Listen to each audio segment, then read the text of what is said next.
Dear guests, I know some are still flowing in.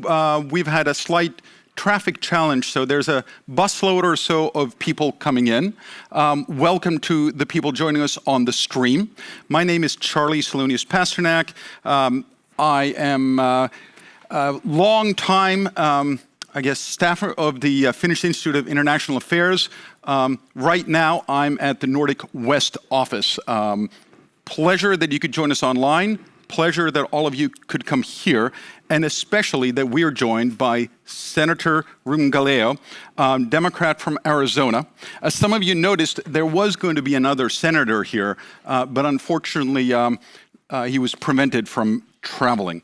I won't go through the whole long bio other than say senator, a decade at the House of Representatives, and something that warms my heart as a Finnish reservist. You're a veteran, U.S. Marine Corps, 2000 to 2006.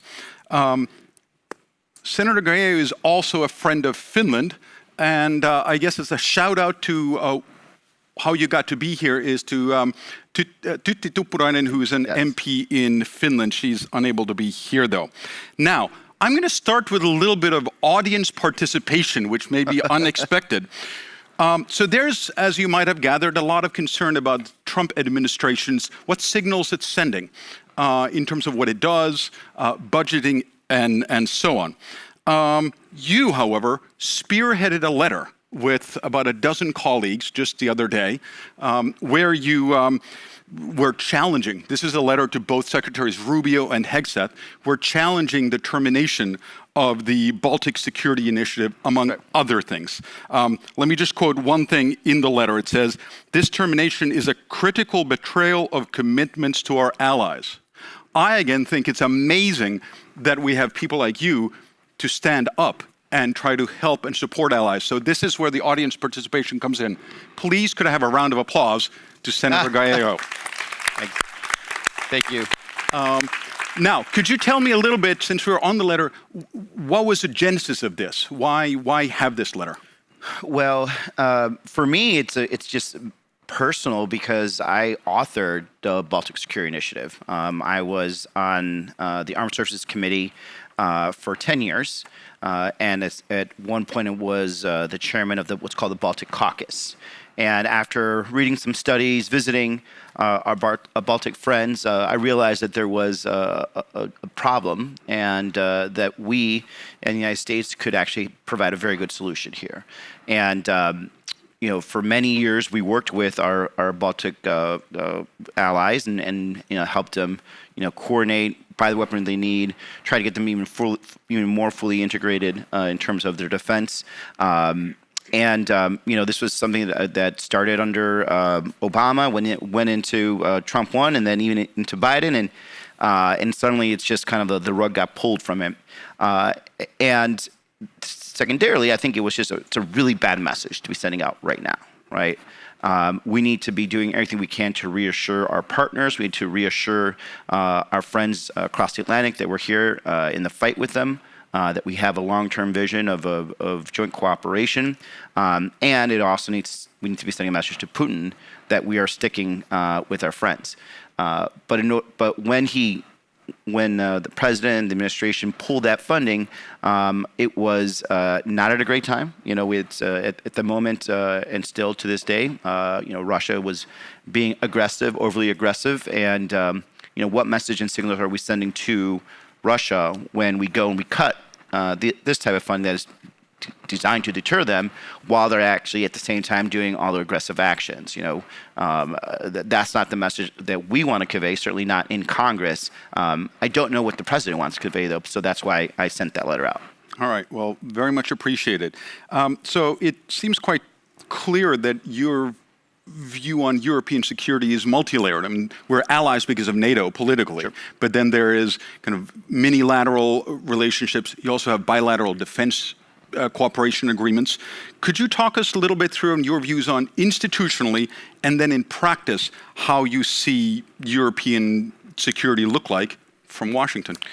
Well, I think the relationship architecture, it starts with NATO, goes into the economic relationship between the EU and the United States. I think there's also the relationship that exists between your elected officials. I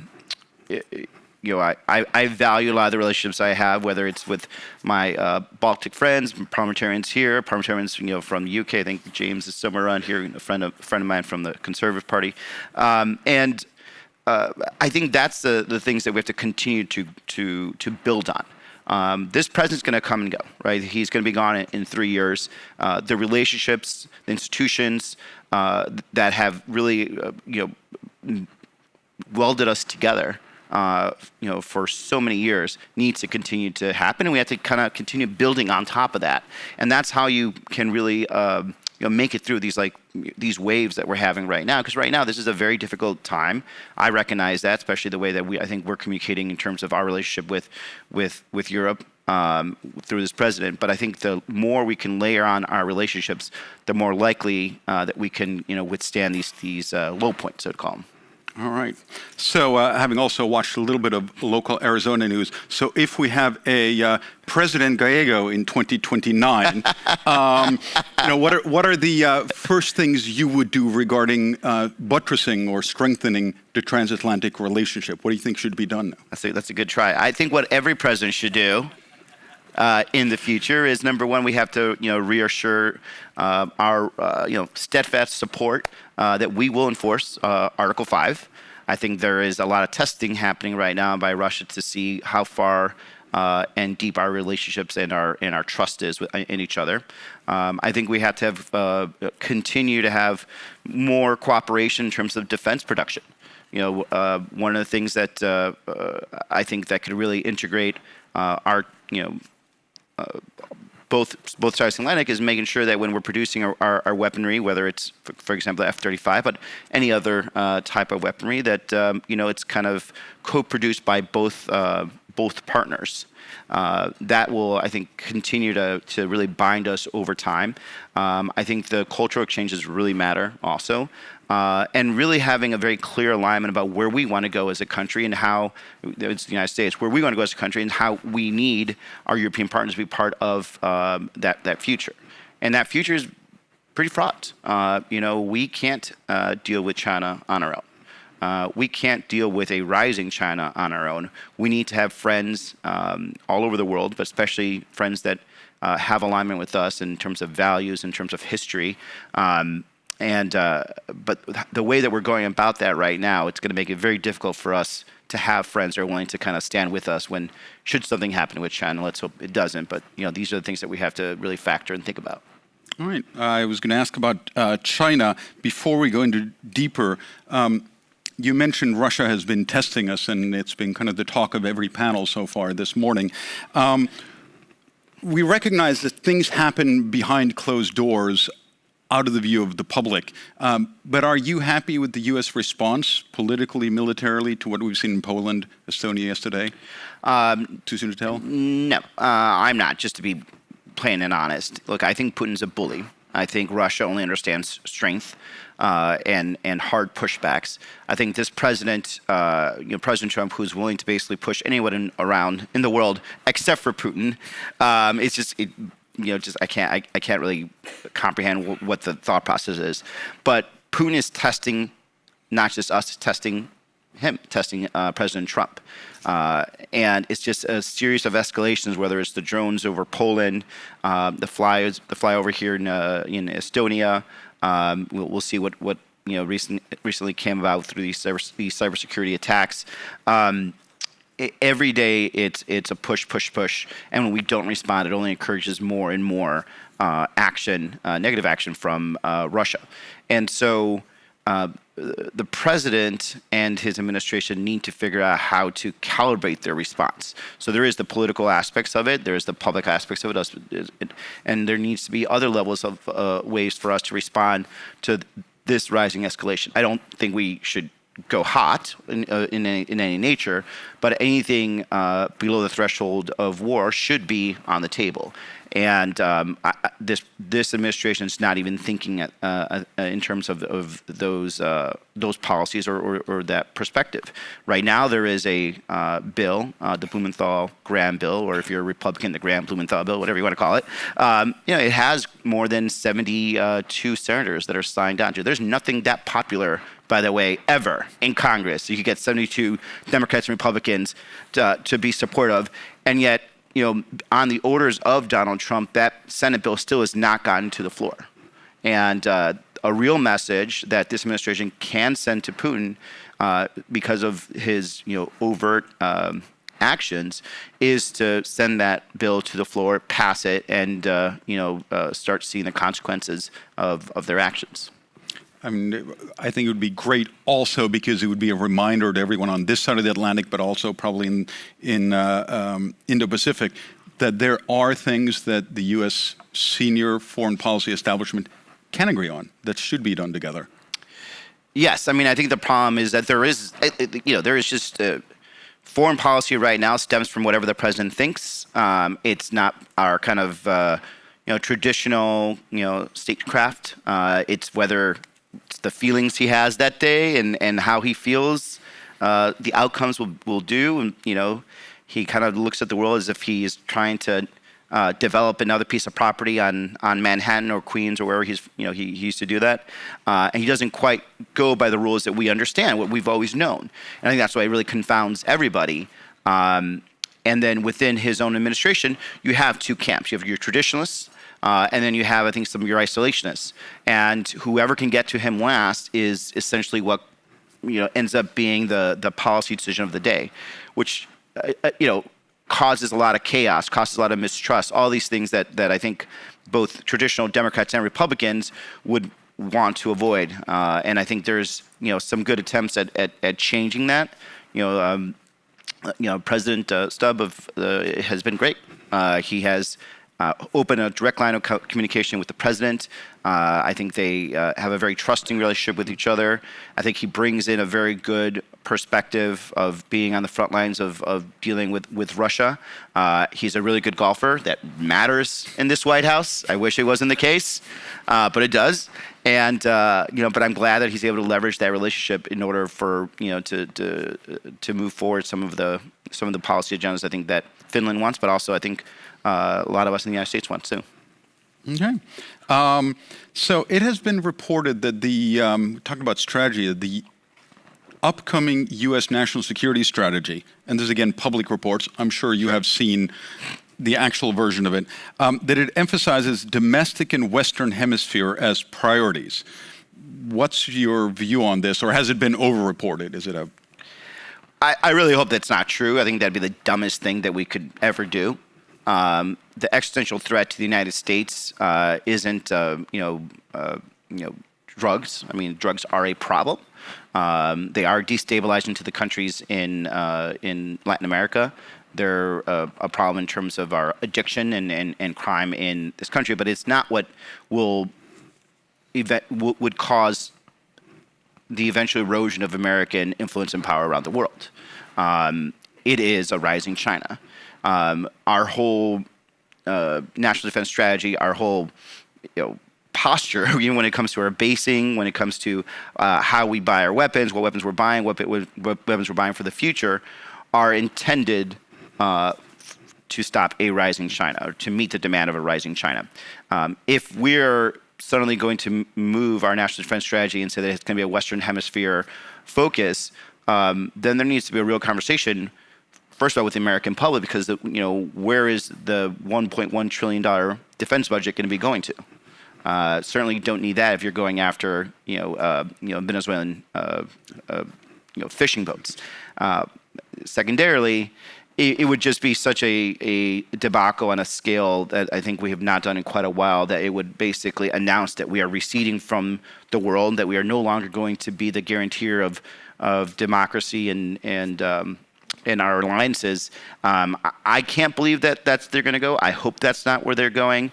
I think there is a lot of conversation about trying to have some focus more in the Western Hemisphere, but you don't need that much to do that. And we have some great allies in the Western Hemisphere that are willing to also be helpful while still being able to, obviously focus on the threats around the world, including here and potentially in the Indo-PACOM. All right, so no Monroe Doctrine for the 21st century yet. All right. To China and then maybe also Europe. Do you think the strategic thinking then maybe has changed or not regarding China? And then a follow-up question, what do you see as being the things that European allies should be ready to deliver or support the U.S. in case of I'll call it a China, Taiwan, whatever contingency you like? In terms of, just to be clarified, in terms of the shift in strategy from whom? In the Trump administration. I think stated policy so far is still that China is the pacing threat. No. The way that we have, and Congress has funded the military is to meet the China demand, right? And the demand something that comes from Indo-PACOM. Unless this administration makes an official policy announcement, I don't think that changes. And even if they do that, I think there's still going to be a lot of institutional pushback from Democrats and Republicans, just because we know that would just be a horrible mistake. So what does that look like? Where do we need Europe, and how do we need Europe going to the future? Well, again, sometimes it's just an issue of numbers, right? We have a very strong economy. China has a strong economy, but with EU and the United States working together, that's a very, very strong economy, something that we could use versus leverage against China. We see what happens when China wants to look for friends. They went to Russia. They went to India. They were trying to send a very strong message to us. Our message back should be locking hands with our friends here and showing, how much it helps to have friends that are aligned in values and in goals. What does a future look like? Look, I think China is seeing a lot of what's happening in Ukraine. They're seeing the reaction by the world order, seeing what the diplomatic reaction has been, what the economic reaction has been, and they're calibrating their potential responses in case something happens between China and Taiwan. They want to know, can they survive economic sanctions? They want to know who will walk away from an alliance with us or sticking with us. They want to see the determination of the United States and our transatlantic partners. How long are we willing to stay in the fight to keep Ukraine a viable sovereign country? And they're taking lessons every day. And if we don't respond well, the response or the actions by China are going to be very strong, very efficient, and will likely be designed to create a real schism between us and Europe. And concretely, since it comes up in Finland and elsewhere too, I'm guessing no one in the Senate or Pentagon is actually thinking that we need boots on the ground there. But what kind of things do you think the Europeans should be able to contribute? Is it cyber operations against whoever? Well, I mean, not everyone not boots in the ground from everyone, but I think there'd be some level of support we'd appreciate. But economic support in terms of just supporting us in terms of sanction regimes, cybersecurity, yes, that's really important. Other small things, for example, making sure that Huawei is not integrated into the communications capability of countries, especially those that are that we share sensitive material with. That was a big fight we had engaged with for many years. I think taking up responsibility in other areas that would free us up to move and move in a very strategic, quick way if we had to into Indo-PACOM could be helpful. And of course, there's just lots of other ways it could be helpful. We have partners over there that we aren't necessarily going to be able to work with all the time. There is some traditional alliances and relationships here that are better aligned with some of these countries in Indo-PACOM. Love to be able to lean on those relationships, or lean on some of the history there. we are going to have to be able to be very nimble and very fast should something happen, because I do think the goal of a China-Taiwan conflict is to end the conflict as fast as possible and create such a level of denial for U.S. capabilities that we decide not to go to war. And that's why we're going to have a true worldwide response in order for us to be able to, I think, either stop them and or deter them from also moving in that direction. All right, thank you. I'm going to take us from Indo-PACOM, Europe, transatlantic relations, a little bit to domestic politics. Oh, that's easier, isn't it? Before I open it up the floor. Yeah. I'd rather talk about the others. In different ways, we've both worn uniforms. So my question is, I guess, civil relations. In your view, what is the proper role of the U.S. military in U.S. domestic security? Very limited, and certainly not to what is being used right now.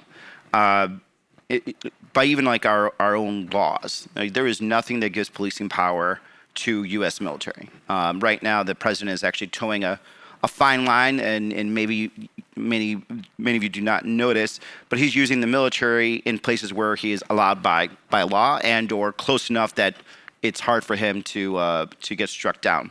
In the long run, though, he is destroying the civil-military relationship. I think he's destroying potentially a very strong reputation that the U.S. military has with the public. It's the only thing, if you actually poll right now, that still polls well, as in it's trusted, it's apolitical, and the fact that he's trying to use it as his own personal army is, I think, going to, over time, deteriorate people's opinions of the military. Recruitment matters, too. Using, this the U.S. military for some level of immigration enforcement will affect at one point or another recruitment. And we've heard some really horrible stories already of a father of 3 Marines that they got deported and rough handled. We're hearing it all the time, and I don't think Trump never served in the military. No one's fans ever served in the military. I don't think he quite understands the people that are joining the military, why they're joining it, and it's not going to be advantageous for the U.S. military to be involved in these types of very partisan actions. It's also, as a reservist, and I was a reservist too, it's also deteriorating to training, right? These men and women, many of them aren't police officers, aren't trained police officers, they're not MPs. They have different skill sets that they need to be going to. They need to be going to training, they need to be going through their training cycles. How they get compensated also is, it can be very problematic. A lot of times these men and women are leaving, good paying civilian jobs and then going working at the National Guard, and they're not getting paid the differential. And sometimes they're only being put under 28, 29-day orders, which means they don't end up accruing any benefits. And so what happens, and we've all been in that situation, we have a spouse that's will stick with you for your first enlistment, and then after a couple of these activations where you're away from your family, you're put into debt, and you're not really doing what you're trained to focus to, it's gonna be that one spouse says, you know what, you did your time, you served your country, time to move on. And every time someone leaves, we have to go get someone new, we have to train them, and then we're losing that institutional history that person had. Again, this president has never served, no one's family's ever served, so he doesn't understand what he's doing, but he is deteriorating, the capabilities of our military every day by using them in this type of civilian action. What I can happily say is every interaction I've ever had here, exercises elsewhere, is absolutely top notch. So at least the deterioration hasn't been visible to, I think, well, it just started, so yes, and I hope it doesn't happen either. But I promised some time for questions. Who wants to be the first brave one? Because after that, we get a ton. Okay, let's start here, and the next one will come here. So if you can get the two mixed. My name is Tarja Kronberg, and I would like to hear... Thank you. And I will remind you, short questions, please. Yes, I would like to hear your comments on the relationship between India and the US. And India is with China and Russia in the BRICS, and now there are some changes. I would like to hear your view. It's really odd because if you look at the Indian diaspora around the world, it is the most successful in the United States. And in terms of businesses going back and forth, and like some of my best friends are Indo-Americans. There's so much business relationships, cultural relationships between the two countries, but Modi and in general, I think Modi has continued what has been a traditional role that India has been taken for quite a while, that they're independent and they're not going to be pushed into anywhere.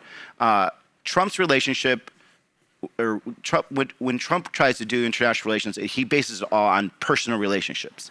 And he thinks because Modi was ostensibly very supportive of him in his first election, that they did a lot of things together, that somehow that would overcome, decades and decades of India's foreign policy, or that it would excuse Donald or the president trying to bully India into a position. So right now it is very difficult. I think we do need India to work with us. I don't think we can force them to do it, but we do need them to work with us to really separate them from their dependency on Russian oil, because of course that includes our aims and goals of ending this Ukraine war. But the personal spike between the two countries right now is very much real, and it's largely focused on those two heads. It's Modi and Trump really being at a loggerhead. And again, it's a very odd situation, considering if you go, some of our top CEOs are Indo-Americans. We are so aligned in so many ways, except for the one place we definitely need to be aligned at the top. Thank you. So let's take a question here. And then there was a second one. If I can get the mic there, we'll take the questions back to back and then just short answers. Mark Katz, George Mason University. Just following up on this last question, I do think President Trump has pointed out an important issue, that Indian purchases of Russian petroleum is doing a lot to enable Russia's war against Ukraine. Now, of course, India is not the only U.S. partner that's doing this, that cooperating with Russia economically, United Arab Emirates, Turkey. Sure. One can go on and on. And I'm just wondering, how do you think we should deal with this situation? Because it really would be good to persuade the Indians not to buy so much. In other words, their actions are hurting European security. Yeah. What do we do? But nobody likes being bullied, right? As a short guy, trust me, I don't like being bullied, right? And India is a sovereign country that's got a rich history of independence. It doesn't mean that we shouldn't try to break that relationship. We should try to figure out how to do it in the most diplomatic way possible, in the quickest way possible. And taking the hammer to the nail right away clearly did not work. It actually backfired. It actually only pushed Modi closer to Russia and China. So this is when the back channel conversations should be happening. This is when we can bring in other partners that may have good relationships with India that could also be talking to them. Maybe we can find a way to get them off Russian oil onto whatever oil, but the fist to face policy did not work. And if we continue doing that, you're just going to break your fist. All right, so fist to face did not work, and unfortunately, I'm going to have to nix the last question. I'm sorry about that. We're out of time. I'm ending on that? Oh man! All right, I will let you a minute more if you have some reflection that we should think about and know about U.S. foreign policy and Senate here. Well, look, I think you have to. U.S. foreign policy is still very much traditional in the sense that we are aligned with our transatlantic partners. I think it's very difficult because we have the head of state being Donald Trump, who is kind of all over the place. But we've existed. This relationship existed before Trump. It'll exist after Trump. I think this is a phenomena that only exists with Trump. I think you'll see the next president, Democrat or Republican, is going to have a more traditional relationship and understanding, I think, of foreign policy that is not as jarring and as quixotic as it is right now. I think that is a great way to give us hope. And thank you very much for sharing your insights, thoughts, sharing hope with us. And good luck for the rest of your visit here in Finland. Thank you. Thank you. Thank you.